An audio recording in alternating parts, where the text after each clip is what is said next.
You know, I've been caught barring into my face. Yeah, husband put his hand on some things. Like he born picking me with see now. You know.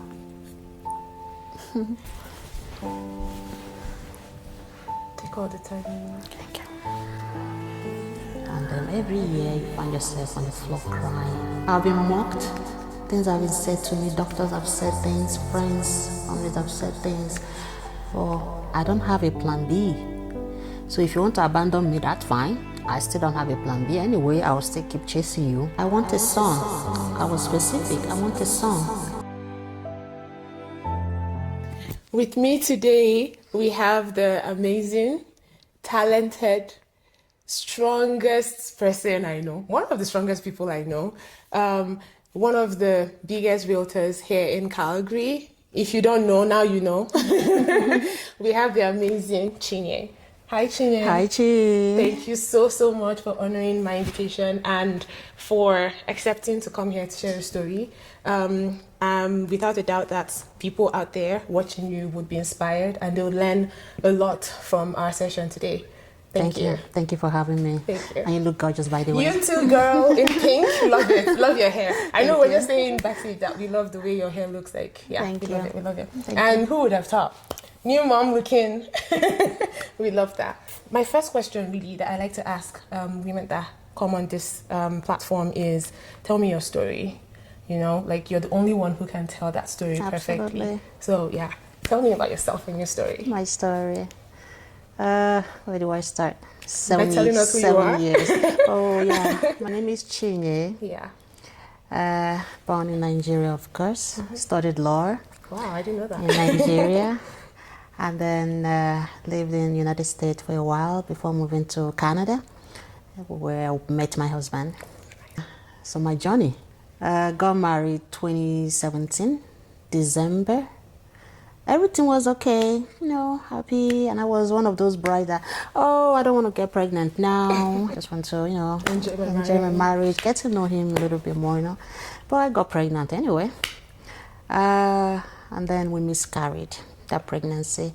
After, when we got back from Florida, I believe we went for like a mini honeymoon. So I miscarried. And I wasn't too pained to say. I was sad, sort of, because, you know, you're newly married and but then you discovered you were pregnant. So, oh, mini you or mini me. Oh, okay, I guess it is what it is anyway. So, but it hit me when, oh boy, when we went to the hospital to check and they said, oh, there was no heartbeat. So I was like, oh, okay. Oh, I didn't cry. I was sort of numb. So as we were leaving the hospital, my husband broke down right outside. It was so surprising. I've never seen him cry. I've never, you know, I was, you know. So he just broke down right at the door, headed to the car park, and he cried right outside. Oh my God. I was broken. And that was when he Did you? What had just So I happened? just heard him. We managed to go into the car. He cried. And we went home. We just lay down there in bed, just doing nothing. More like, is this real? So this is what loss really is.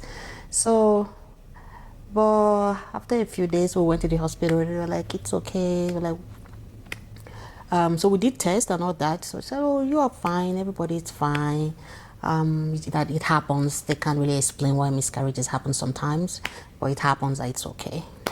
So we'll try again in a few months. I said, okay.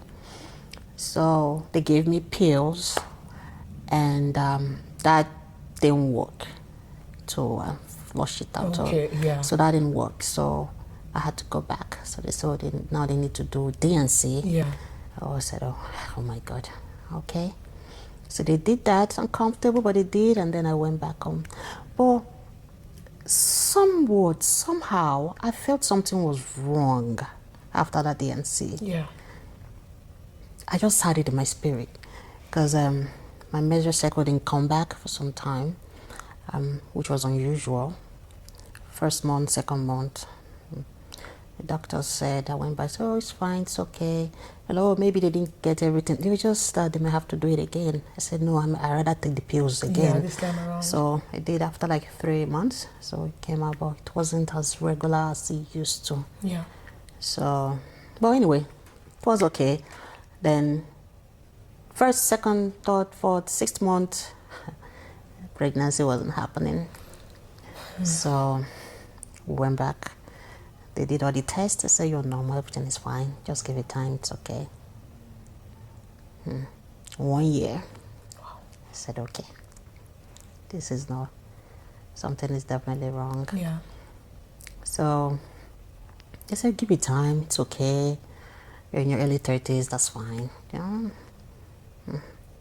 Then, 2nd year, Yeah. I conceived again. Okay. Then I miscarried. Oh my God. Still no reason. We're still hopeful. Yeah. Then, towards the end of 2nd year of marriage, we started to see fertility doctors and all that just to know is there any extensive tests that need to be done. Yeah. And they did. And when they did that test, they said, you have a scarring. So the first question was, did you do a D&C? I said, yes, about a year ago. They said, oh, you have a scarring. You're lining. Oh my God. They call it adhesion, some whatever growth that. I said, what does that mean? You know?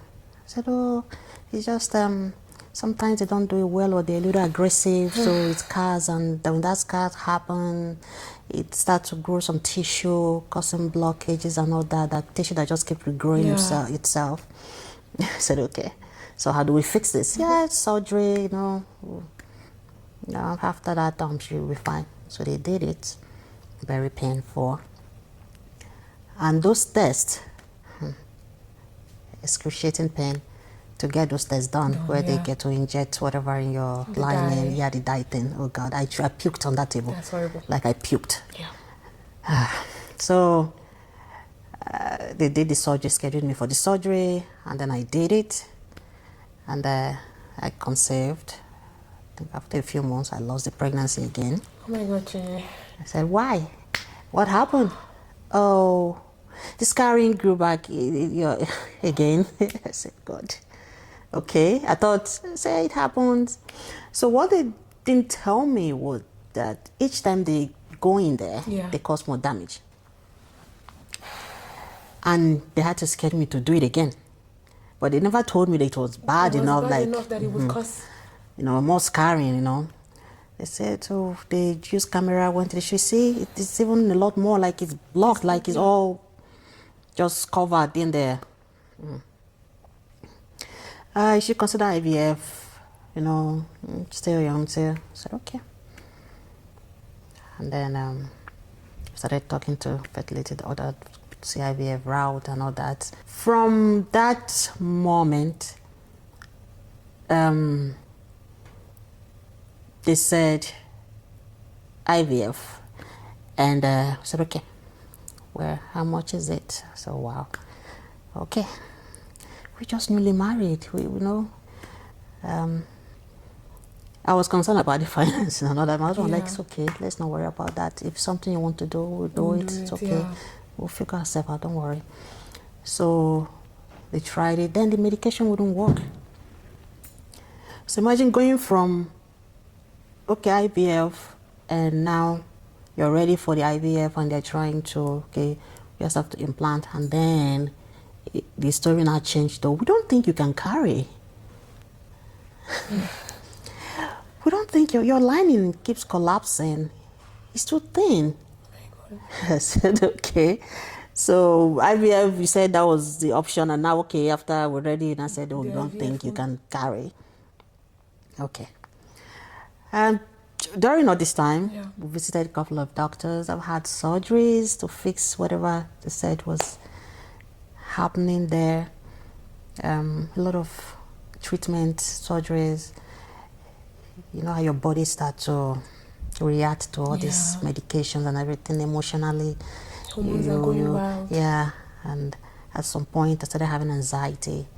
So each time I go to doctors, I go to the doctors and they touch me like this, I'm just like, I started to Yes, start, yeah. the trauma So, from yeah, the... so being touched, that became my problem.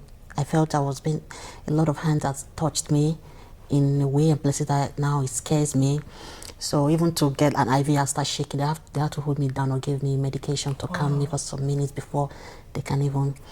One time I fainted on the table when one of the time they wanted to do that procedure to reduce the. Yeah.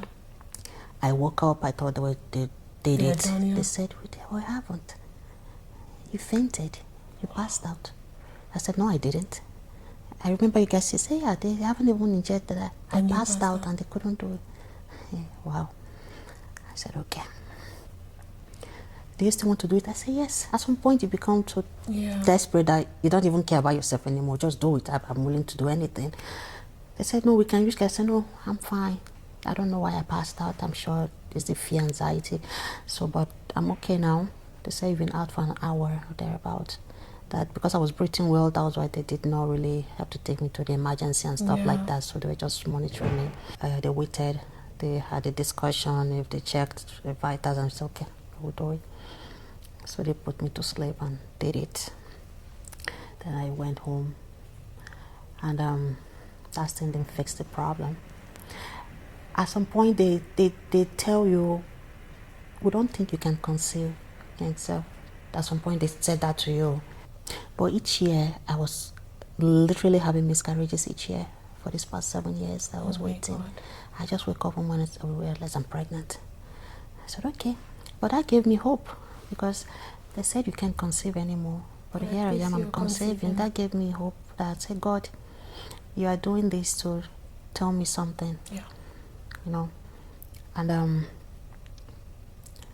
went through all that. At some point, the doctors, they dropped me. They don't want to work with me anymore. Why? So I later found out that they liked success rates. Oh. So when they don't have success rate, it drops your rating. Every successful treatment, they put it out there. They put it on the database to increase their success rate for people to see. So some cases that they either start treating you, stalking somehow, or you could feel it that they don't wanna. Yeah. So one doctor had some meeting. He said, just adopt.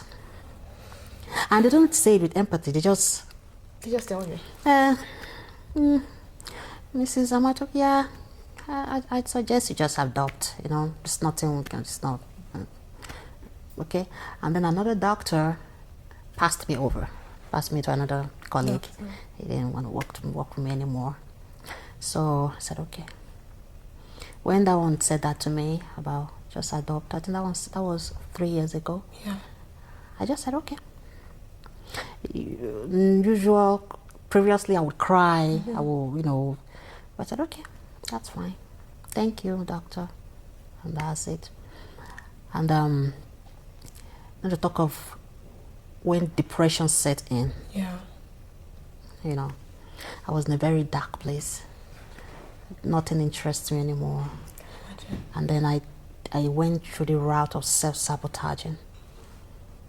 I wanted to do things that would make my husband leave me, or just go, let's say I'll just be free, so I don't have to see him. Because at some point, my question was like, God, I am married to a good man. I felt this is something I could just give. I could do my body. I felt my body should do it, Why is my body failing me? And why is this still so kind to me? So I started self-sabotaging. I would just ignore. I just wanted out in the marriage. And so you got to a point, I've never spoken to a pastor before. I don't even like or just counseling. Yeah. Something just said, call your pastor. So I called him, and God bless him. He said, where are you? Come over, come to the office. I went there, I just ran into his arms, just crying. He said, what's wrong? What's going on? I said, I'm self-sabotaging myself for my marriage. So he said, okay. So that was the first time I opened up to talk about fertility and stuff about him. And he asked me, is your husband maltreating you? I said, no. Is he saying things to you that? I said, no. Is he? I said, no. He just started praying, And that helped. So I went back home. I slept. I talked to my husband about it. And then the things that people say, you know. We're gonna get there. So you're just traveling. So you want to settle down and have baby. You're getting old, stuff like that. I went for baby dedication in church. We're not even friends. I was dancing back to my chair and she pulled me over. You know, like, I know how you feel. Yeah, true story. Yeah, God will do it for you. Oh my God. Right in church. In church said, like, people were behind me. I thought she was wanted to say something. Like, I know her, we know each other, but we've never had. We're not friends. Like, we've never had any. And she was new to Canada at the time. God will do it for you. I know how you feel. So, excuse me? Oh, she waited too for 4 years. I don't know. You know, she said, don't worry.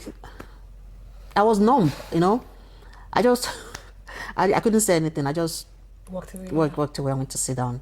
So that killed my spirit that day because I was genuinely happy. I was, you know, a friend was having baby day. So I was like, who are you? Like, why are you telling me? Who even had that conversation with you in the first place, you know? So, okay, that means someone is having a conversation about me with you. But anyway, so I left and I just kept thinking, wow. You know, I've been caught barren to my face, you know. A lot of things, a lot of hurtful things have been said to you, to people you rarely even have any relationship with, those that you thought you had relationship with. You know, said things while we were moving to Calgary from Ontario. We stayed at a friend's place temporarily before taking possession of our home, and when we did, I left fertility medical. I forgot it at their house, so they messaged me or they called us. So we left something. I think your medication. I said, oh, okay. So months went by. A mutual friend that said it. Oh, this person called me and said, your friend is just busy. He's looking for baby. We saw her medicine on her table. So I knew that was true because they had a conversation with you. So I was like, oh, okay. And what is wrong with that? You know, what is wrong with that? Why is there a conversation? Yeah, after that, come and collect it too. So it's just saying nasty things. I said, okay, that's fine. And then, and God showed up. I honestly, I gave up. We got to a point where my husband was now more concerned about my well-being than baby. And he kept reminding me, our marriage come first before baby. And he kept ringing it in my head that one way or the other we'll have a child. Yeah. One way or the other. And I married a very traditional man. But somehow he was a little more open, you know, to options. He wasn't the one researching. He said, calm down. One way or the other we'll have a child. I just need you to be okay. Sometimes we'll want to have like, there was one of the time they needed to do one testing that was quite painful. Yeah. And I called him on the phone and I was just crying. I said, I can't do it. He said, I'm coming to get you. I was at the fertility clinic. He said, wait for me. He said, I was like, the doctors are here. I said, don't talk to them. Don't put on your clothes. I'm coming to get you. I'm right outside because he stepped out to grab something. He said, let's go. Doctor was like, oh, so no, she doesn't want to do it.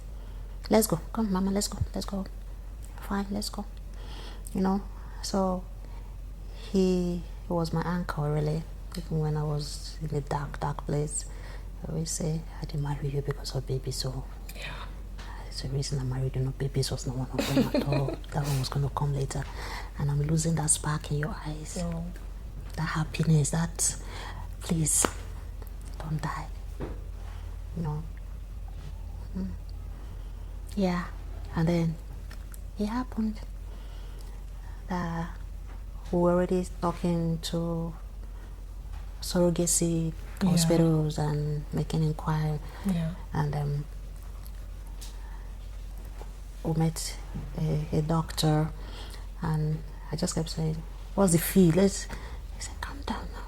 So I told him, he explained everything. I was like, oh, you've done that surgery many times. I said, why? I said, I don't know. They just kept doing it. He said, don't do it again. Don't even let them go in there at all. How you found out. Yeah, don't even. don't, oh my God, you know. I sent all the paperwork and everything. And he said, okay, you're gonna try something. All this he was saying, I wasn't even interested. I just said, surrogacy thing. My husband and I, just give us the bill. What does it take? Because we met another family that did that also. You know, so that was what just one. I think it wasn't. My husband wasn't even. He said, please, my wife, she has gone through a lot. This is where we are. I don't even want her to go through any treatment anymore. And but this journey, what I forgot to mention was that it drew us close to God. I'm a Christian. A lot of other women may not be Christians, you know, but I am a Christian. My husband is, and we started praying more. Yeah. My husband prayed more, and when he started doing that, his faith was just like he wasn't even worried at all anymore. Each time he looked at me, he said, "Oh, I have a baby. Don't worry. Oh, I have a baby. Don't worry. I know." You know, I was smiling. I said, "Okay, I believe." You know, and when we started praying more, my prayer changed from God just give me the grace and the strength to handle any of all this negativity and negative energy, that even if you don't want me to have a child, at least give me the grace to accept it. Yeah. Let me find joy in all of this chaos, in all of this situation. Yeah. And each time I pray that prayer, it helps. You know, I wake up, I'm happy again, I'm hungry again. Because when you're sad, you don't want to eat. You don't want to do anything. You know, yeah. I want to book a flight to somewhere, you know. And that helped. It gave me faith, like it just renewed, you know. And then every year you find yourself on the floor crying and asking God. It's now a conversation. You're not even like, oh, Heavenly Father. Oh, no, I find myself, I sit down, I'm just talking to God, you know.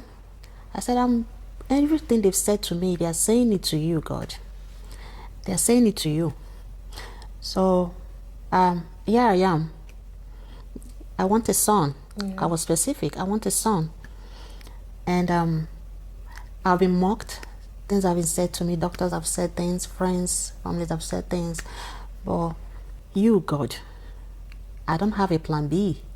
So if you want to abandon me, that's fine. I still don't have a plan B. Anyway, I will still keep chasing you. So, help me. Show me mercy. I'm a sinner. Mercy. Please, Father. No. And then fast forward to now. And through this all, I was like 2 years ago, I had a ectopic pregnancy. When I thought it's actually finally happening, you know, surprise pregnant again. I was like, oh, okay. Pregnancy was growing, everything. And all of a sudden, they said, oh, we don't think it's going well. But it's growing, but it's not where it's supposed to be. And as now they said those things, I started bleeding. You know, I said, God. And I called my husband. He was at work. And I said, I'm going home right now. He said, oh, they need me to go to the emergency, but I don't want to go to the emergency. I just want to come home. So, okay, I'll meet you at home. Oh, no, he came to meet me at the ultrasound place, actually. Okay. So we drove home, and I said, they said they think it's ectopic. That was the second time I've seen him cry. And we just sat on the floor in our bedroom. We cried for like 5-10 minutes. And after that, he said, let's pray. I was looking at him like, what's wrong with you now? Allow me to be sad. He said, let's pray. And he prayed. We thank God. And then the next questions were, how do you feel? Are you in pain? I said, no. I said, no, I'm not in pain. He said, okay. Yeah, he's going to say something crazy now. Please don't yell. And he needs me to get up, get dressed, and follow him to work. I'm not doing anything, just sit down and share what he's doing. I said, no. He said, oh, no. If I leave you here, you will wallow in pain, questioning God, questioning yourself, your body. No, come. And we're not staying home. I'm not counseling. Let's go. If you're uncomfortable, you're in pain, let's go to the hospital. We'll stay here. But let's go. He said, trust me, please. So I went, you know, and we were all smiling, just playing songs, and he was walking, and I was just sitting down there for a few hours. Then at night, and I said, okay, I think we should go to the hospital. Then we went to the hospital, and they came and said, oh, okay, yeah, we have to remove one of your tube, you know. Oh my God. I said, no, I'm not doing that. Give me the pill. See, there's pill option. They said, no, you've gone far long, it won't work. I said, but there's a chance that it will work, right? They said, no, that if they give me that pill, they will still do that surgery because you're over 2 months pregnant. It won't work. First doctor came, second doctor came. Third doctor, they called me into a room. They called one of these whatever services for women in danger, whatever, abused women. Yeah. They separated my husband and I, like. Oh, trying to find out if you were. Are you being coerced? Are you? Is someone forcing you not to do this? I said, what? He's begging me to do it. Yeah. I don't want to do it. I am already struggling to conceive. You want to take one of the two? What's left? Yeah. What's left? That reduces my chances of conceiving. Say yes, true. I say no, I won't do it. Give me the pills. You're already bleeding inside. You're bleeding. You could die. I said, that's okay. It's my choice. Give me the pills. And then they held me hostage. They wouldn't let me go. At the hospital? Oh, yeah.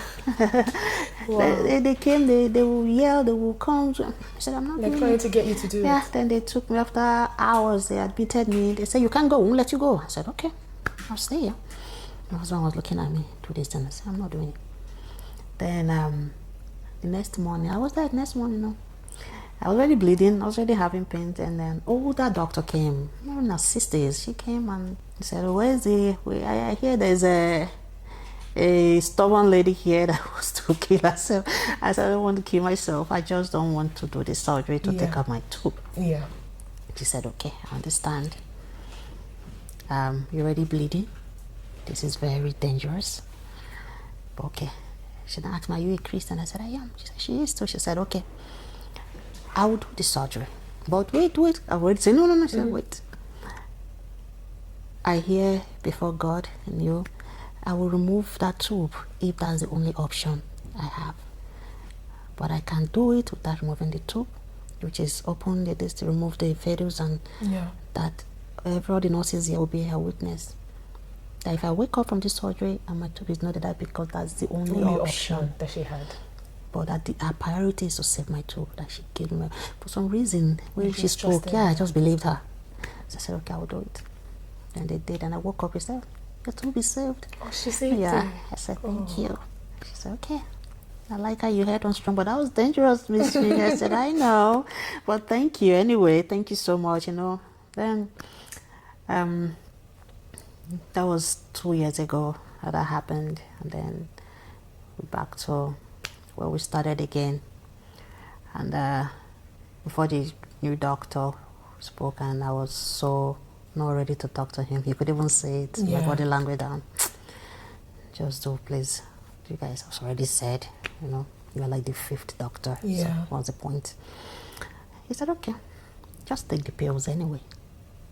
Just try. So when he gave me those pills, I was like, I've taken times 7 of this. It won't work. My lining won't take in, you know. It won't work. He said, just take it. I said, okay. I told my husband, he's quack. He doesn't even know what to say. He doesn't know what he's talking about. He doesn't know what to say. He said, just take it. 7 days, that's all. 7 days. Come back with. So I did. Not believing at all. He said, surrogacy, yeah, it's more expensive, even more money for him. Yeah. Do I think he doesn't want it? But just calm down. So he did. So I took the medication. I came back. It was taking my lining that I wouldn't take in for years, you know. So, and he came and he checked. He said, this well it's working. Wow. I said, it's a lie. Show me. He said, I said, show me. You know, he was doing the measurement. He said, that's it. I still didn't believe her. He said, we need you to take it for 7 more days. Then you come back. Each time we are leaving, I would tell my husband, he lies. Doctor. Lies. He said, anytime you call, let's go. He said, lies. He said, okay. I came back, and doctor said, we're ready to implant your embryos. I said, how do you mean? It can't, how? No. So usually they need your lining to be 7 mm, 7 thick there. But for some reason, I'm usually 2 to 4 6, it would collapse again because of those carrying on. He said, "You are above 7." Yeah. Wow. So he told me. I said, "How?" He said, "You're above 7." I said, "What about the..." He said, "There's nothing there." I said, I was still in doubt though. Yeah. So when I came back, and they said, "Yeah, you already have the embryos anyway, you can as well just implant it instead of trying to natural way." You just try it. And we have them, he said, "Well, you're good to go." So I came back 7 days after. He said, "You're good." And then, come to my surprise, 5 days after the implant, after the transfer, and I tested positive. I said, "God." Before then, you always have, as a Christian, we have like prayer requests. Yes. So I just wrote 5 days I test positive, after ovulation, after this. I just have a lot of prayer requests, Yeah. So on the 4th day I tested, I was like worried, when you're so ready to just get the bad news and get it over with, and it. I told them to work. So 4th day, stark negative. Hey, so I knew it. I cried that day. Okay, anyway, it's okay. We move. That's fine. And then on the 5th day, I just had one. I still had one pregnancy strip left. Instead of trashing it, so let me just check, whatever. It was later in the day at night, and I could see a line. I was like, when you turn on extra light to check if it's really true light. You turn on your phone light. I came out. Some would think I was a mad woman. I came outside to use check on daylight. Is this real? I was looking for different lights, I uploaded the thing into an app that would show different lights everywhere. I was restless. I would go to bed. I would open the curtain. I was like, "Is this real? This is a line. I can see it, and it's red. I just went to pharmacy. I packed all the different fertility is nonsense, man. Man, I packed all the pharmacy. Like, what's going on? All the brands, all the options. I waited to midnight. I just tested. I know that the digital. Yes, we just tell you really, pregnant. I said, "Wow." I said, "Okay." So I went back to my prayer request. I saw it was 5th day that I put on there, that I told God. So I just went down on my knees crying and asking for forgiveness. I didn't tell my husband I've tested because he said I shouldn't test. I didn't tell him.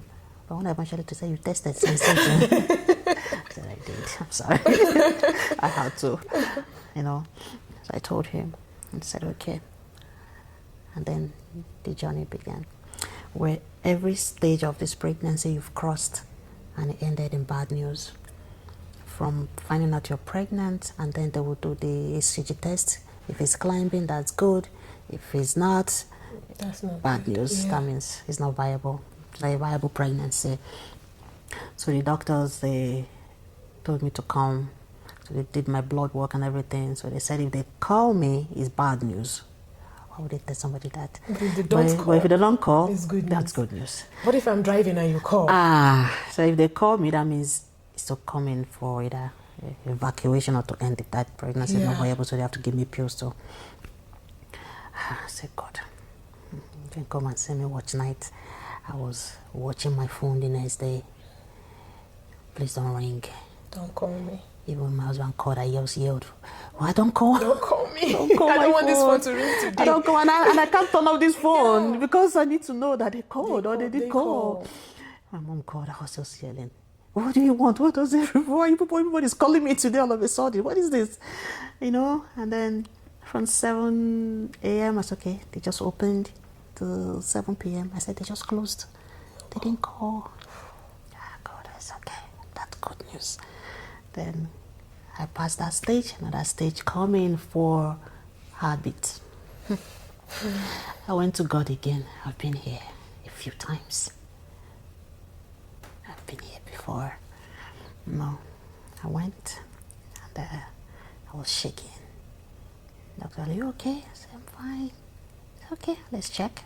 They checked. I know that early stage you're not feeling much of a pregnancy symptoms. So like, "Hey God, today my boobs is not paining me anymore. It's bad." and then spotting, all those things. Yeah. That could be a good thing too, but at the Because it's same time, implanting, yeah. I said, God. And then before then, I'm going to church mood now. Yeah. My pastor, he didn't even have any idea. Before then, while I was waiting for this implantation at this moment, he mentioned my case. There was a church program. I couldn't go, but my husband was there. Yeah. So he said something about there's someone. I'm just saying that implantation will work this time. I don't know what implantation means. I don't know if it's surgery or if it's work, but the word implantation, it will work. He was just saying, I don't know if it's a farm, I don't know, but I was just waiting for that. My God. And I jumped, my feet just went like 1,000. My husband messaged me, I said, I'm here. He said, so calm down. That's a word from God, calm down. He repeated it, that was Friday, repeated it again on Sunday. Wow. He said, I see this thing, implantation. I don't know who or what it means. And then I went to the ultrasound and come see what the doctor said. You know, when they won't really turn on the thing yet. Yeah, and then they're showing you. They're just like, looking. Yeah. So God, my eyes were closed. Devil was just there. In my spirit, just like, it won't work, don't you? And then doctor said, would you like to hear the heartbeat? Oh. I said, oh, there is a heartbeat. And then he said, would you like to hear the second one?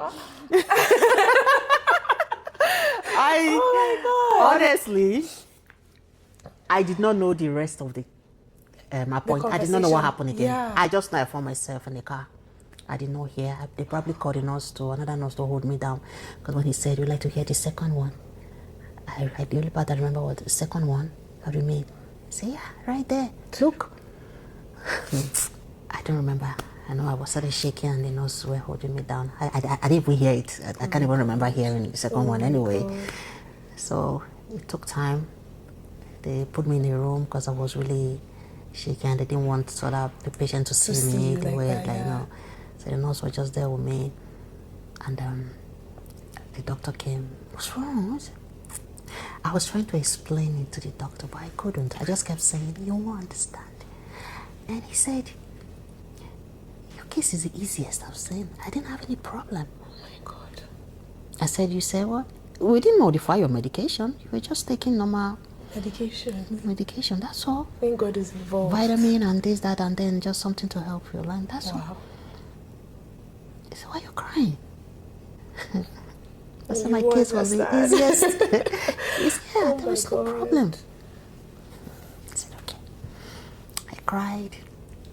You know, even joined me in crying. I said, it's okay, let me go. So I left.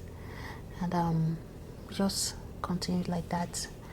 You know, each day I would stop testing. I just kept it was like an obsession, you know, just making sure the line is ready enough. And who would blame you? Yeah, making sure the line is ready enough. Always there. Everyone is like, I know you're taking. If I see any pregnant strip in this house again, If you buy one more. those these are expensive. Stop buying. I know this digital is expensive. Stop buying it. I was still surprised throughout. Yeah. And then even when your stomach started coming out, I look at myself, my husband, we all look at each other and start laughing. We don't even know what to say, we just start laughing. You know, you're like, see your tummy. Yeah, you just start laughing, you know. And then a lot of time, I was crying throughout because I was too overwhelmed by, you know, the joy of being pregnant and actually carrying twin babies in my stomach. You know, and then I remember what I've been through and how I thought it was over for me, and I've accepted it. And then God just said, no, not yet. I'm not done with you. You know, God said, your body can do wonderful things. You know, I am the creator, and watch me. Yeah. You know, and that made me, when I see women struggling, I just want to, during that journey, I think I told you briefly about someone else, a friend of mine, 13 years. And my prayer have always been, I want to bump with her. Yeah. So whenever I pray, I say, God, I want to bump with this lady. I want to, when I'm pregnant, I don't want her to come and see me and she's not pregnant or holding a child. I don't want her to have that bad feeling. You are happy for the person, but at the same time, you wish this for you. Like, you don't know. It's really hard to... It's hard. Yeah. You are struggling, so you're so happy, but deep down, you're like, why can't this be me? Why can't this be me? What did I do different? Yeah, what am I doing different? What is she doing? Why is my sin greater? Why can't it be me? So that was my prayer, and God answered. God answered because she's currently expecting twin also. Yeah. You guys really bumped together. We bumped, Oh She's having a babies this year. So we bumped, and I was one of the first people. She just showed I was still heavy. Yeah. She showed up. She said, "I'm pregnant." Oh, thank God. I said, "You're pregnant?" She said, "Yeah." At that point, I wasn't even thankful for mine anymore. You were more thankful for her. I said, God, she's never been pregnant, so to speak. So she doesn't have. So a few times I've had miscarriages. I knew her words were, "I don't even know how to console you. I don't know what you feel. I've never been pregnant. I don't know what to say. At least you can conceive. You even know the feeling. I know it's wrong saying, but I don't know what to say to you, Chi." So heartbreaking that we even have to have that type of conversation. Exactly. And wish for something as Absolutely, painful. yeah. So she said those things to me, and I said, "I know, but it's okay. Thank you for being there anyway." Yeah. And that's another joy that is just so like I'm just each time I remember, once I remember, and I just call her like, "You're pregnant, right?" She said, "I am pregnant." So it's just so beautiful. And I saw her on Sunday, and like, look at you, So it's bad. I know. Fertility journey is bad. It's hard. It's hard. And then during the pregnancy, everything was good till second trimester. Yeah. Towards the end of second trimester, it just got bad for me. Yeah. Through this, that's another story. Yeah. For systematic what Black women go through in the healthcare system in Canada. We don't talk about it enough. We don't talk about it a lot because they almost made me terminate one of my child. Oh my God. Second trimester. They said, "Oh, one of the twins seemed to be bigger than the other one." Okay. So for that reason, we think there's something wrong with the small one. And we don't want it to go too far. They were just saying this and just bringing paper to sign. You have to end the pregnancy. Let's just do it. Well, like, hold on. And they said, "Oh, and by the way," so I said, "So how does that termination work?" Yeah. They said, "No, because you're far gone, we have to end his life, but I will still carry him in my womb until I deliver the other one." I said, "What?" I said, "Yeah, unfortunately, you're too far gone. Oh my God. So you have to," I said, "So I will have my dead baby in my womb for months. Why? Till I bet." They say, "Yeah, that's," and the way they say it's no empathy, no. Yeah. That's. So my husband was okay, asking, "Is there anything wrong?" They say, "No." Like, "Is there anything?" We say, "No, because the size, it could be chromosome, then this, that. You are just guessing. You're not even sure. But you can think about it, but you don't have much time because it could affect the other baby."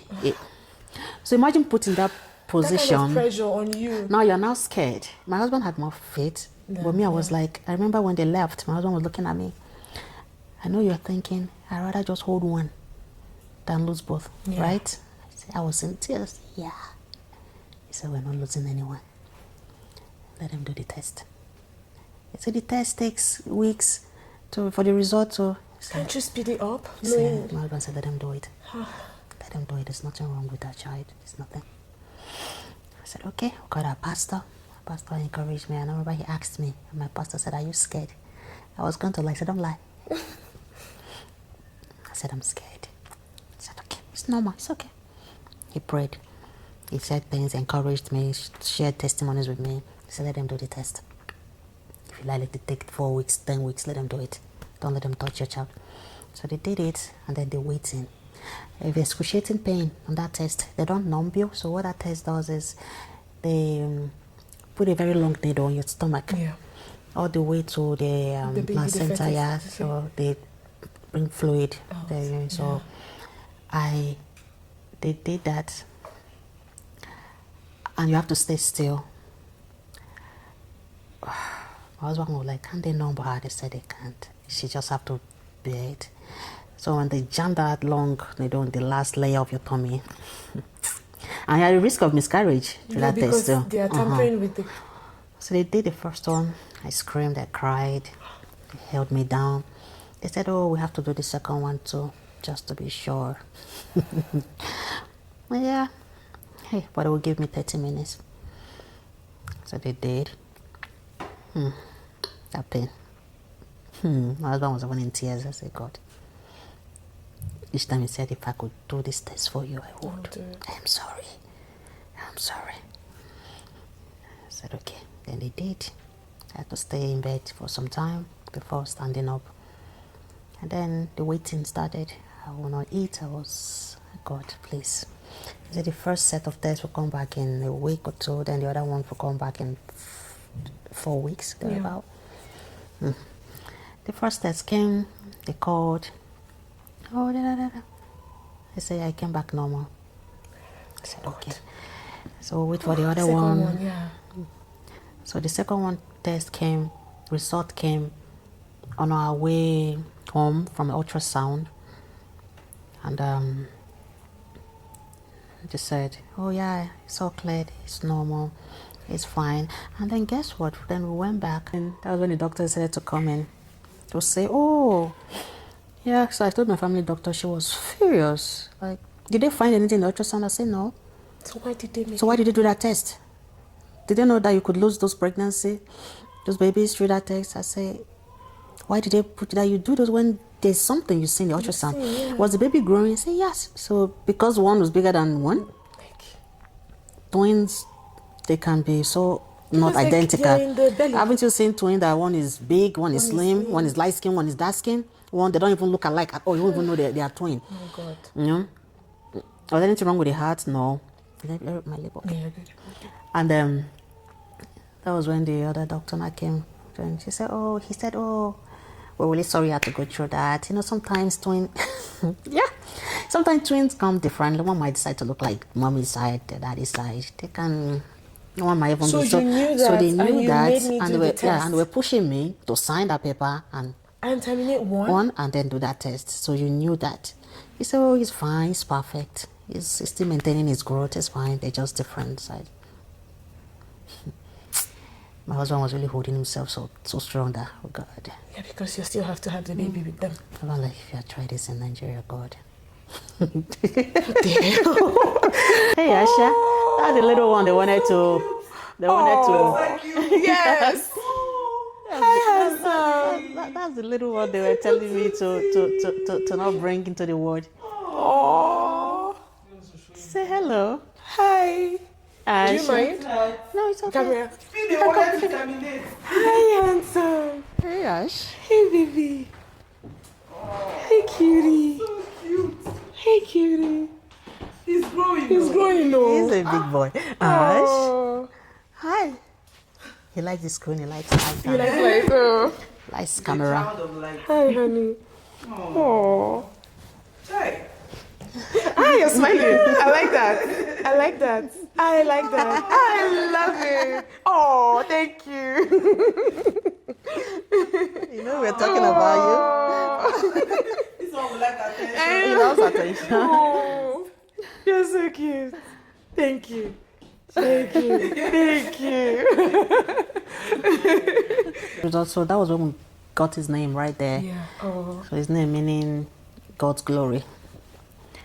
His Igbo name and his English name Asha, blessed. So What is he winning? Chukwebube. Oh. Chukwu. So and during that time, at some point I stopped walking. So now we're talking about what women go through. Yeah. Not just going through fertility, but then during the pregnancy. Not everyone survives it. No. A lot of women dead, lost their sight, lost their hearing, amongst other things, their sanity through this pregnancy journey. you know, and we're so selfless that we don't even You don't think we about don't it. we don't care, you know. We want to go through it anyway, even though we know our lives, you know, depends on this, you know. And at some point I stopped walking. I got so sick the doctors didn't know what was wrong with me. Oh my God. I was using a walker.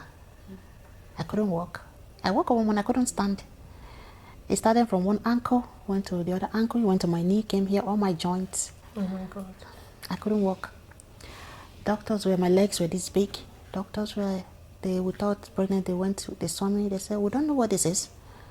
I said, what do you mean you don't know? They did all the testing. Every test you could think of. Oh my God. They x-rayed my legs, my body. Yeah. They said, oh, your blood work is coming back normal. We don't know what is wrong with you. They referred me to internal medicine, different doctors. Still nothing. They look at me, look at my blood work and everything. They said, Chichi, what's wrong with you? What's going on? We can see you are in so much pain. We know they are swelling the pregnancy, but it's too early, but this is different. Your blood work is showing, we've put camera everywhere, we can't see anything. Weeks went by, still nothing. I can't walk from here to there. They had to get me a walker to sit on, to roll me, move around. I wake up in the middle of the night, I'm in tears, asking God, why? What is this? What is this? What's happening? And then about 3 days, these babies were doing okay in my tummy. Now it became, it wasn't just them now. Now it's to save me, to make sure I'm okay. Every day, I'm at the hospital, you know. And at 32 weeks, I was just feeling funny, more tired, you know. And you know, when you're like, oh, I'm pregnant, I bought all the outfits I wanted to slay in. Oh God, do I want to slay? You know, Rihanna kind of slaying, street photo shoot, you know, belly, all this, everything. My sister. Even to the clothes on my body. It wasn't even my body. I don't even want to wear the clothes. Like, you know, with my friends, I will somehow pack your hair now. Let's get someone to make your hair. It's honestly, like, you can't explain it. I can't. You just can't. It was more like, I just want to feel okay. I just want to sleep. You won't find sleep. All those expectations of, oh, pregnant woman, you see videos, they're eating, that was not me. You know, I couldn't eat. I couldn't sleep. You know, my body was just changing. Like, as I'm sitting like this now, if I move my leg, this leg will move. You will see the fluid it has pressed and disfigured as I'm sitting like this now. Wow. It's that bad. So my body was flooding. Oh, retention. It was seriously flooding, you know. So my thighs were like this. Oh my God. You know? So I went and they did a quick test and they came back and now the doctor's talk. You're really sick. You're really sick. How are you walking around alive? That was what they were saying to me. Your heart is working like for 10 people. Oh my God. Your heart right now, your liver, okay, you know, whatever, is flooded. Like, they were saying things that Father, I am breathing right now. It's a miracle to them with what my blood work is saying and ultrasound and everything. We have to get these babies out right now. He said, yeah, because you may not even survive tomorrow. Oh my God. And you just throw in to just check yourself to and just go. do like routine. And here I am. My husband was looking at me. My mom was there. Thankfully, she came 2 days before this whole thing. You know, everybody was looking at each other. I'm like, I'm not ready for these babies. You're not. So they were like, yeah, we have to repeat. First of all, you're not going home, so you're staying. We'll repeat the test in about an hour. So they did, and it came back. It's getting bad. We thought we could have a baby in 2 days, but I think, yeah, it could be today. We're monitoring you. We're trying to rally around the doctors that we need and all that. So they did all that, and then the next 3 hours again, what is happening right now? I was so scared. I was shaking like this, you know. And then they brought my husband's clothing to change, you know. Yeah, it's happening right now, you know. And then they tried to get my vein. They wouldn't see any. I have marks. 2 hours. They're still looking for my vein. 2 hours. They used ultrasound to check. Nothing. Each time these are big needles that they're using. Yeah.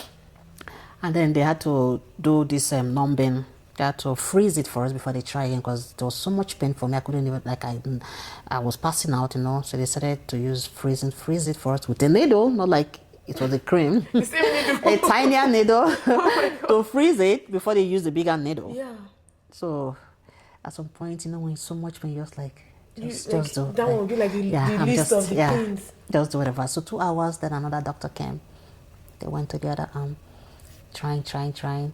It looked like they get it. It will clock back again. So you have to check my neck or my head or whatever. Then they tried again 1 hour time, and then it worked. They're able to get one. Then boom, boom, boom, they pull me. It happened so fast. Then I was in the theater, and I remember when they tried to numb me, waist down, I started feeling this sharp pain here, very sharp one. I started screaming, like I'm in so much pain, pain. They were confused, like, I don't know what to do. So my husband came in, he started praying over me. He was just speaking in tongues and praying, and then the pain stopped. And then within 1 minute or two, I heard the first cry, So the second one came, I wasn't crying, but it was okay.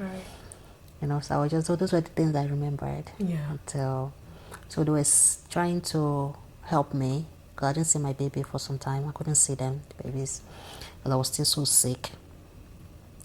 So they're trying to get those fluid off my body and get my heart to start pumping better and everything. So it took time, a few days, before I was able to see them. And then when I did, then that emotional part again of God. When you see your NICU mamas, Yeah. see tubes and everything, All the you be like, oh my God. Yeah. So the doctor saw my eyes lit up. They're like, no, they're fine. they're fine. Mama, calm down. It's just monitoring. They're fine. NICU is such a scary place, honestly. They're fine. No, your babies are so tiny, so fragile. I couldn't hold them for some time, And then, I guess I'll first for now. And then you just keep looking at them. I know. Like, is this mine? Look at them smiling. They're mine. Oh my God. And then no one really talked to you about postpartum, I feel like we have the conversation, we stop at you give birth. Nobody talks about that how you part. feel after having babies. Yeah. I felt empty, sort of. My emotion was I wasn't sure what I was feeling, sad or happy. I was just feeling, what is even happening? Yeah. I didn't know my body anymore, A lot of them I would just be crying. I don't know why. No appetite. I was just there. When they were congratulations, I was just there. I wasn't sure.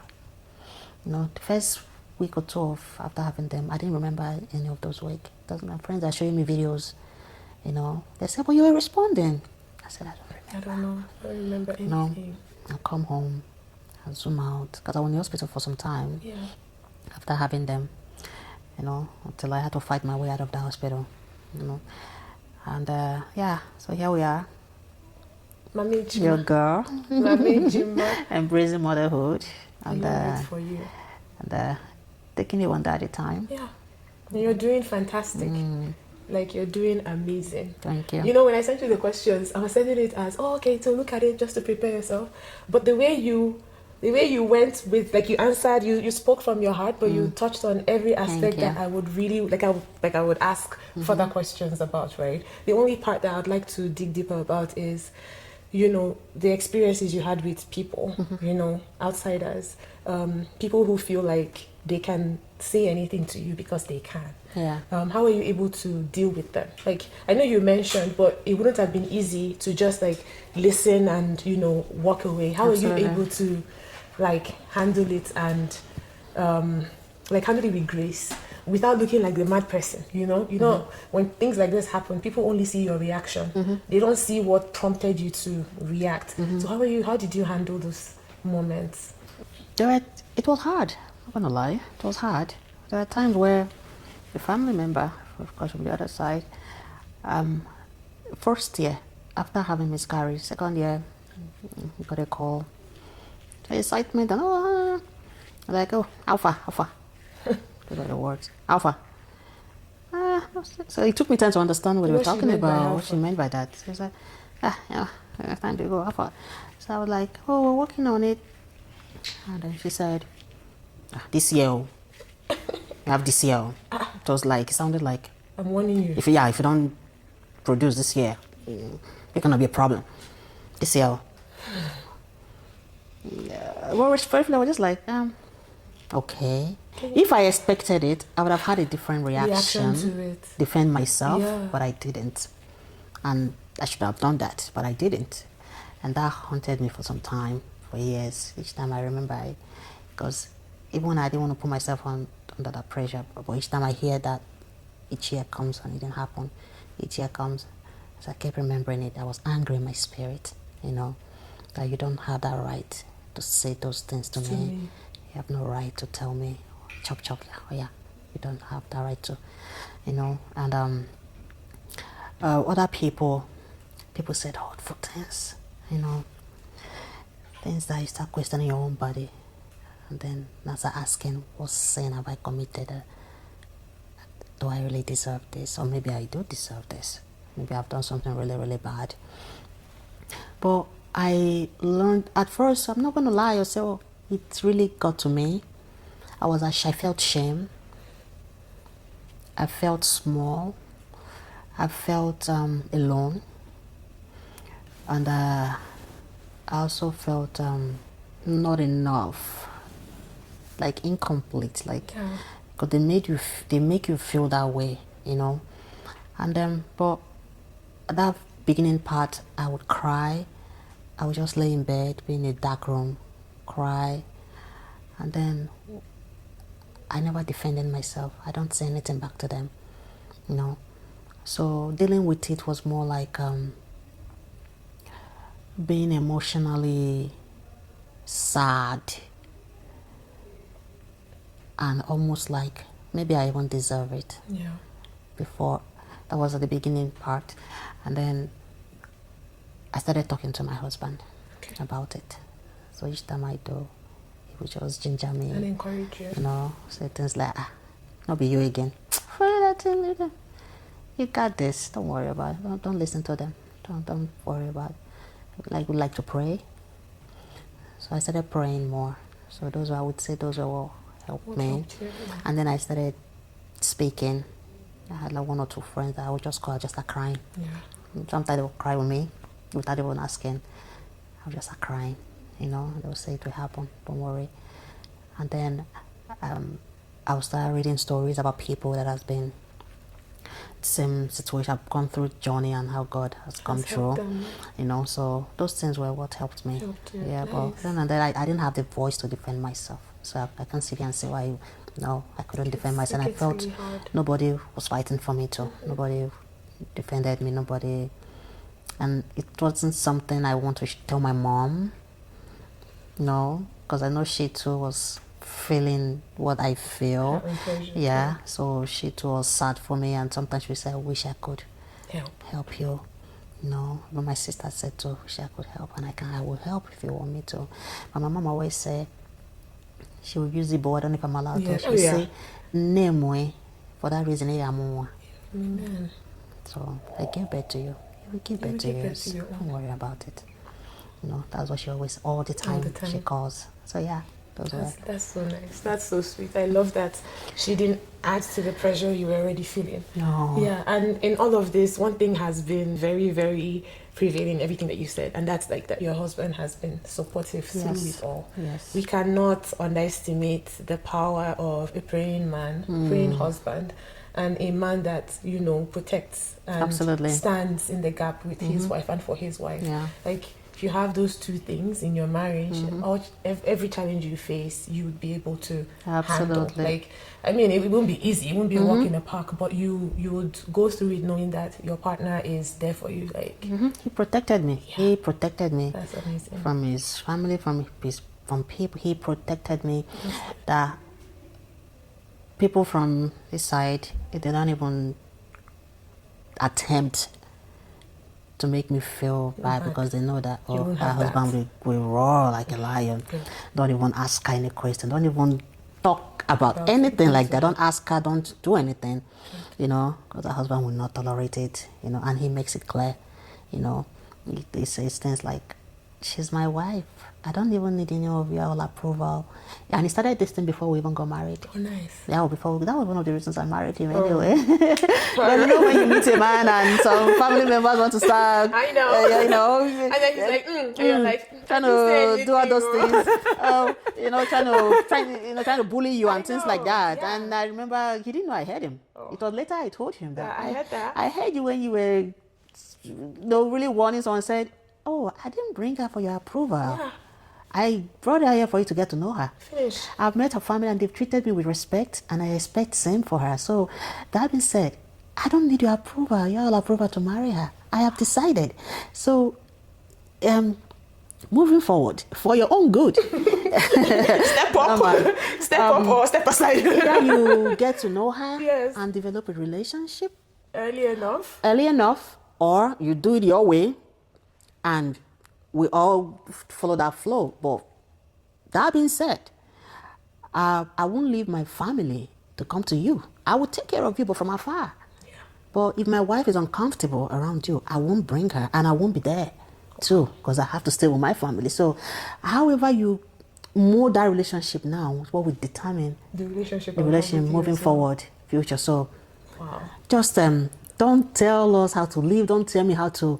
No. Yeah, you can advise if you want to advise, but know what to say. And how to don't say it. say, oh, you and other people are not doing this. No, it's not your business. I don't need that. I don't need your permission. Oh my God. So That's when he amazing. said that, and trust me, that before then I was already thinking, this man, I don't have this family. Like, I don't have energy. But when I heard that, he didn't know I heard it. You I encouraged said, him. then I'm going to marry this man. I don't Yeah, care. he will protect you. He will protect me. I love that I he really set have the nothing to boundaries worry from about. time. I'm going to Yeah. marry him. And when he did, that's it. No. Amazing. Everybody, they see me, they see him. You know? You see me, you see Yeah, him. so when they're talking to me, they're assuming imagine it's the You one they're better be talking to, careful. because he will respond. I love Yeah, that. so he during this journey, he protected he tried to protect, he did his best, my energy. Yeah. When he saw that I was depressed, I was going down that dark hole, he stepped up and always wanting to talk to me. Always, we do this thing, the emotional check. No. Hello, how are you today? How do you feel? And I was never alone. I didn't feel alone. 7 years, almost 8 years now, December of married, that did he use words or say things that made me feel less of a woman while I was going through that. While we were going through that, it's always been this positive person that he didn't want to dwell in it at all. Yeah. He left it to me that whatever you want to do, I'm here with you. I'm here with you. We'll do That's it. amazing.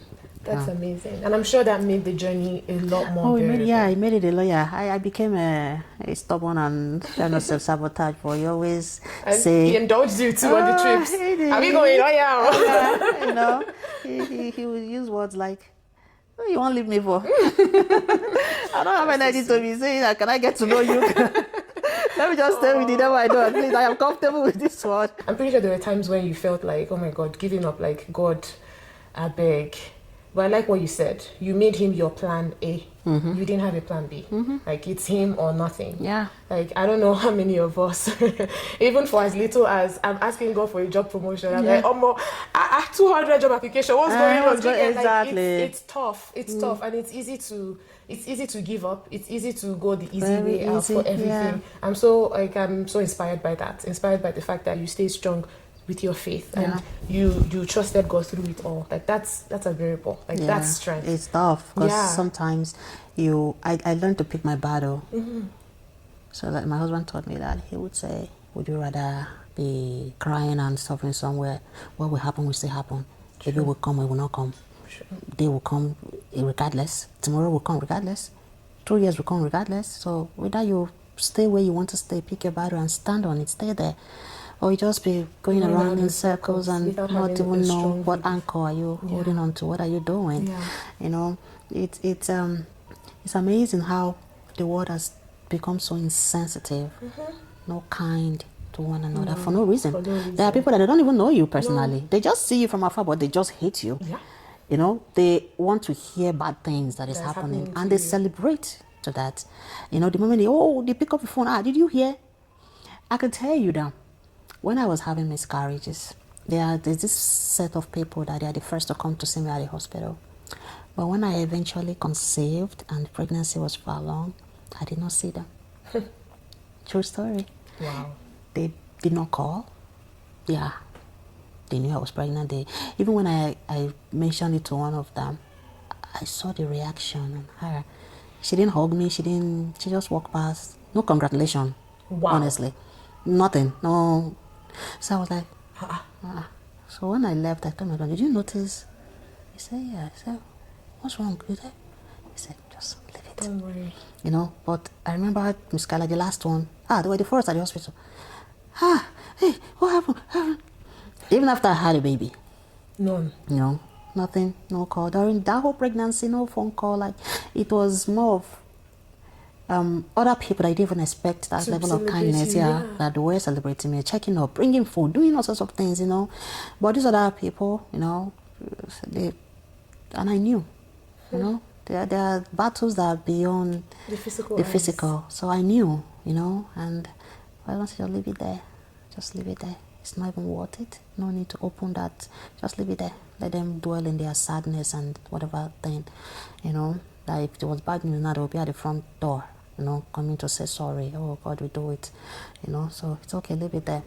And to mention that God blessed me with the gift of man, blessed us. I did not even know there are people that, because I usually, my husband too, on the receiving end, we usually just like, so when that time came, God sent people that I did not even expect. When we were going through that whole when I was sick, 2 friends moved in with us for 3 months, 4 months. Yeah, they were in that house. They left their home, comfort of their home, including this one that was with me here. We were not even close before for some reason. She moved in, left her home, from sleeping one day to helping me to like bringing one clothes to just staying, follow us to doctor's appointment, make my breakfast, lunch, dinner, give me my medication, everything. Did baby room, clean the house, dress my bed, bathe me, like she was doing everything for me. And a lot of time I would start crying. And they know when I start crying, so maybe they step out, I'm just overwhelmed, you know, like, why am I receiving this much love? So they will call me a video, like, show us your face. Yeah, you know, we know you're crying. I'm like, I don't know, it's just so much you guys are giving. And she'll be like, so why are you crying? Be thankful.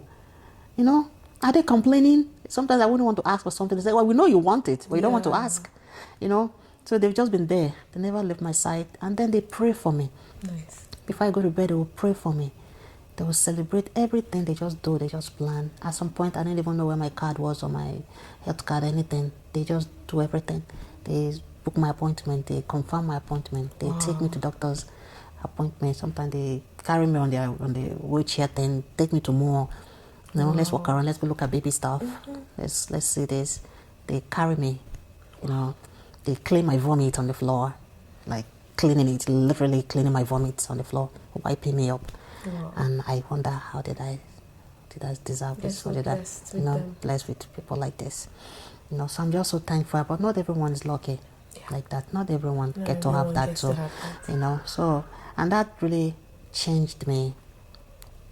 It changed me so much that in the past, you know, we've all been there. We just look at some people just are judging from afar or just assume. This journey changed me so much. During this time, people were saying things. You know, they were just saying things. But that was the battle we were fighting. And I said, devil, you're a liar. A big one. Big one, you're a liar. You know, and spiritual warfare is real. It is. I don't know who or what people that might watch this later. I'm just letting them know that spiritual warfare is real. When my mom came, just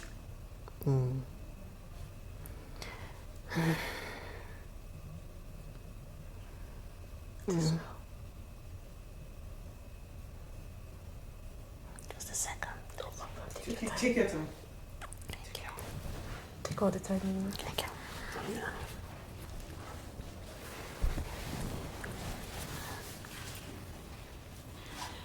They said things that before my mom, oh, maybe her husband put his hand on some things. See now, like a bumpy came with see now, you know. And then my mom came, and then 1 month after I had my baby, less than a month, yeah, because I think one of the twins was already home. Yeah. No, two of them were home. Two of them yeah, were so home, yeah, okay. 4 weeks after. I walked in with my mom having a seizure. And when she came for Mogo. Yeah. So I was in her room, she was in the bonus room, the living room upstairs. And I know she yelled at my name, so I was she's always, very early in the morning, always coming to take the babies, even I agree or not, she will yank them off my hand anyway. So she came first time, I said, I'm coming, I'm breastfeeding, I'm coming. So she sat down, after like 2 minutes, I heard my name, but the way she called it. So let me just check. So I saw her having a seizure. Oh my God. I was holding my child. One was sleeping. So I yelled at my husband's name. He was sleeping. That was about 6 a.m. I thought she was dead. Oh my God. So he jumped up and took the baby and held her. So she was still checking, and eyes were at the back. It was just bad. I thought she was dead. So I was trying to call the ambulance. I've never called the ambulance before. I don't know how to. So I called the ambulance. They were asking questions. I was just like, God help me. I ran out almost naked to my neighbor who's a nurse. So I was banging. I was half naked, banging on the door. So I think eventually they saw me on the camera, and then she rushed out. She was naked, like just underwear. So she thought it was one of the babies actually. So she rushed. So all this while she was just laying down there, not breathing, just. I said, God, mercy. I said, God, who would I tell that my mother came to Amugo and she died in my house? God forbid. How would I explain it? Where do I start from? How do I? And my prayer was just like, God, I won't survive this. If you do this to me, if you let the devil, I won't survive this. Please. 30 minutes before the ambulance came, so the nurse was already with her. They were trying to resuscitate her with my husband. So they tried to take me away, So, but I was just like, is she alive? Is she alive? So before they eventually came, ambulance came, and after about 40 minutes, they were able to resuscitate her, and she opened her eyes, and, they took her to the hospital. I was traumatized. I can't even begin to imagine. I was going through postpartum. I was traumatized. I was healing from C-section. I was traumatized by the sight of what I saw and how I thought she was gone. I couldn't sleep. I couldn't eat, So, when she was in the hospital, I would go to her room, just stay there, cry, pray, speaking God. They are coming for my mother now. They came for my child. It didn't work. They came for me. They came for my husband. Now my mother. God, please. Show mercy. Mercy. At some point, so when she eventually woke up, she didn't even remember me. She couldn't recognize me. She was, wow, that's God. She didn't even know she was in Canada. She wasn't sure where she was. First, the second, the third day, she wasn't sure where she was. She was still mistaken where she was, I went back to pray again. I called my pastor again. They sent out prayer alert. And within all the tests could not say why she had a seizure. This is just not like. They did CTs, they did MRI. Yeah, to check. They did another one. They had to plug things on her head. Nothing. Everything came back normal. The devil is a liar. Doctors said we can't tell why she had a seizure. But she recovered fully. Thank God. No, she recovered completely, fully. And I'm still traumatized. By the way, I'm still dealing with it. Each time my husband will see me, mostly when I go to the site where she was when I found her, I'm still traumatized. I'm just like, so this is how it is. This is how you can just see death just flash. So that brings me back to people. To hold on to God. At least that's what I believe. I don't know what other people have decided to believe in. You have to believe in something. You just have to. You can't walk in this world alone. You just have to believe it. But I chose God. I chose the Most High God. So, during that time, Yeah. when, like, going back to my husband, before you're going through that, people were basically saying other things, haven't you seen, social media not active now? Like, I tell you now, I told you. These are people we know, by the way. Oh, wow. I told you now, I tell you,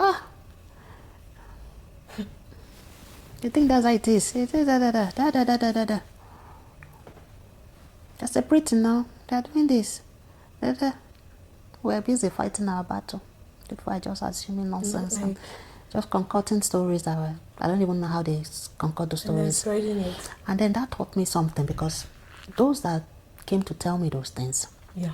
There's a friend I kind of withdrew from, because she came to tell me one of those things, and I was waiting to hear her response when they were telling her those things, because she knew the journey. What did you say? Did you defend me? Did you defend my family? I didn't hear that. So I concluded that means you believed what they were saying, and we're in contact throughout this whole thing. You knew I was going through treatment, and one of those times I even called you crying, how stressed I am, So she said something that her husband said. Sheba, I told you now. If you had the time, you're telling her everything happened. She's going through this thing. Did she call you? Did she tell you anything? They are separating. Then I asked again. So when you heard I was going through separation, did you call me? To say, come, I'm hearing. Let's say it's true now. Yeah. Things are, my marriage is. Did you call me to say? I would call you. I will to say, this is what I'm hearing. Is this true? Because we've shared family issues, we've had challenges in your marriage, and you called me, my husband went there, and we tried to, we both intervened, and, everything is good. That's what friends are for, that's what families do. So, but when you heard this about me, you didn't call me, you entertained that conversation, and I know you believed, because you're just telling me now. The husband. Yeah, because you and those people had issues or something, so... But it's okay. My husband checked out of that friendship. A long time ago. So I was still trying to... So he said, well, you can have a conversation with her. I know you really, really love her. You took her as a sister. You can have that conversation with her. Because he's checked out. He can't... I said, okay. So those are the people... You thought you had people, but... So my husband, you can imagine how long that conversation went on. Things they might have even said, because they've assumed that you are, and there was no empathy there. There was no, these people are my people. If this thing is spreading outside, we shouldn't help it. Hey, let's call them and say, see what's happening. If it's true, we'll have that conversation. Yeah, we're here, a few people, but that didn't happen. So let that go. And the most painful part that hurt me the most was that she knew we're going through treatment. Oh my God. This has been shades of emotions, Chinye. It is. I can't even. Wow. It is. 7 whole years. 7 whole years. Right on the 7th year. Wow. That's when I consider around that 7th year. Look at the beautiful bundle of joy God gave you. Well, nobody told me about this sleepless night like that. Yeah. You stay awake in love. You stay awake in love. Sometimes my husband will crack jokes a lot, like they are both just screaming their lungs out, and we look at each other and say, "What I say?" We prayed for this. They say, "A bundle of joy." You say, remember when you went to see? You say, I want to hear cries of baby in this house. That is it. That's the cry. You better start changing your prayer. I want to cry.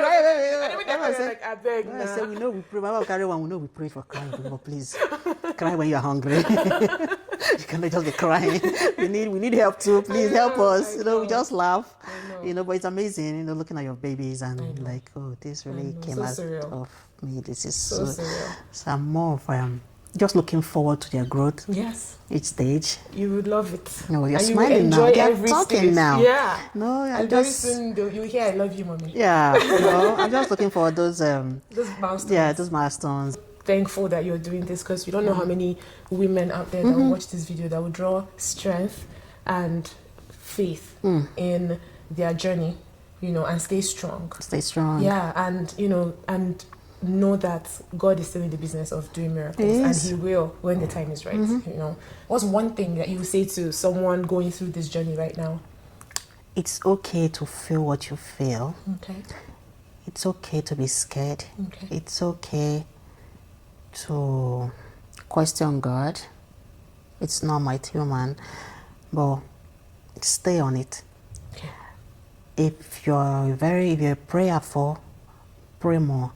But pray in the way that you're just having conversation with God. Because sometimes it's exhausting.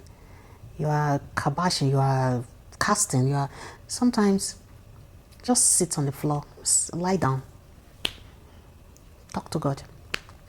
Tell Him what you want. Remind Him of His promises. Tell Him what you want. And for people, ignore them.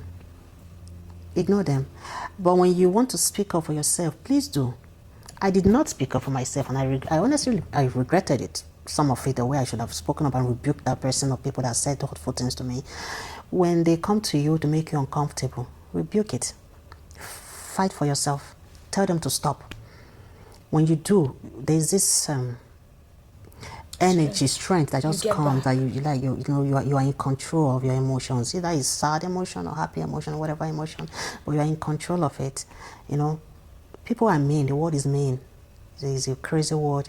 But learn to speak up for yourself. And I really pray and hope that they have a supportive partner. Amen, yeah. That's very important. Very, very important. Because I've heard stories, I've seen where they're alone. Even their partners are even adding more fuel to the fire, like kept constant reminding them of their failure to do what their body, should be doing. Yeah. Their husband, there's someone I know, their husband was like, half.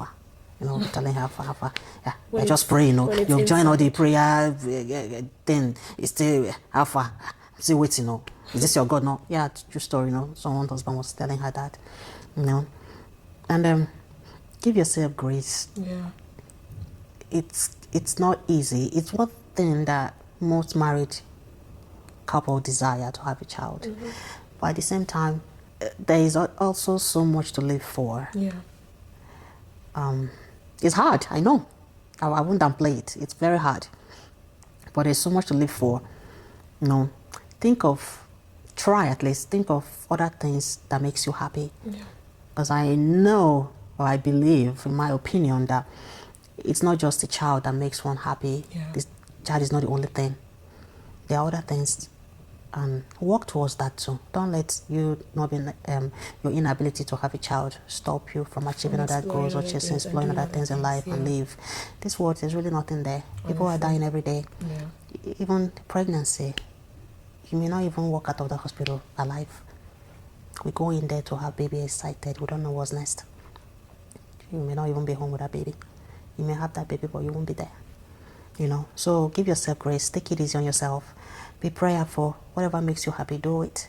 Ignore what the word says. They will still talk. Whether you have that baby, you still don't have that baby, they will still talk. If you have that baby, they will still talk. Have you seen the baby? The baby is here. The baby, have you seen the baby's ear? The baby is always crying. They spoil that child. That child is like the mother and father, not even in that child's life. The mother and father. You have that baby, they will say, have you seen the way she's dressing? She's not just like a mother.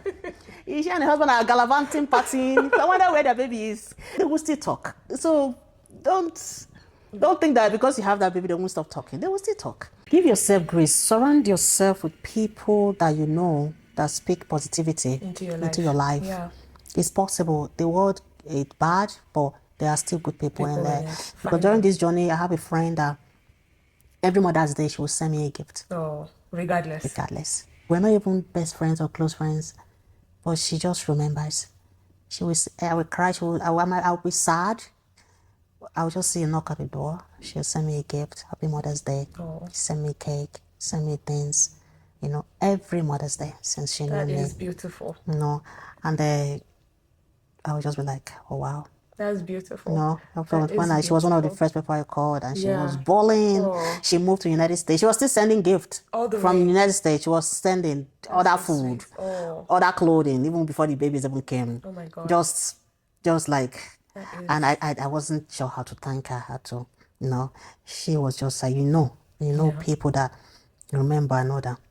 I know she'll be sad. That is amazing. Like, I hope people watching this, like, you can be that person to someone in your community, You can. to someone in your life, to someone at church, somebody that needs it, be that source of joy, spread positivity. Please do. Shut down conversations that aren't kind.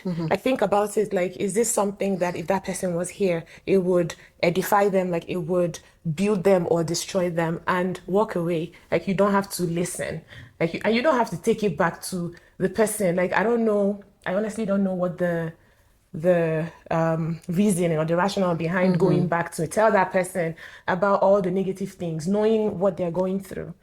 I really hope that we do better as human beings. I hope so. Yeah. I hope so. This journey has taught me that we need to do better as human beings. Be kind to each other. You don't know what anybody The next person is going through. You have to be kind, no matter how little. You don't even know what that, hey, are you okay? Can do for that person. You have no and idea. Just having grace, I'm pretty sure while you were going through your treatment and all, maybe you couldn't make calls, you couldn't send a text message. Just having that grace, or just giving that person that grace, knowing that, okay, maybe it's not about me. Maybe it's just them dealing with something right now and they cannot accommodate Very important. me and my own emotions right now, It's tough because sometimes I feel that way, right? I have to remind myself that it's not about me.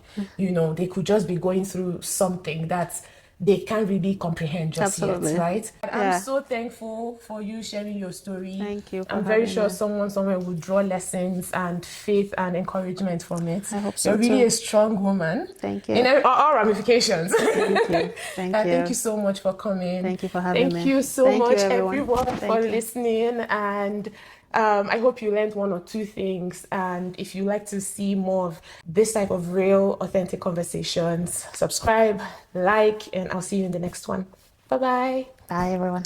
Ciao. Thank you. Your life is a miracle. It's a summary of my life. Wow. Thank you. Thank you so much. Thank you so much for Keep having being me. strong. I will. Keep trusting God. Absolutely. And you're too, that boy is handsome, Sha. He is handsome.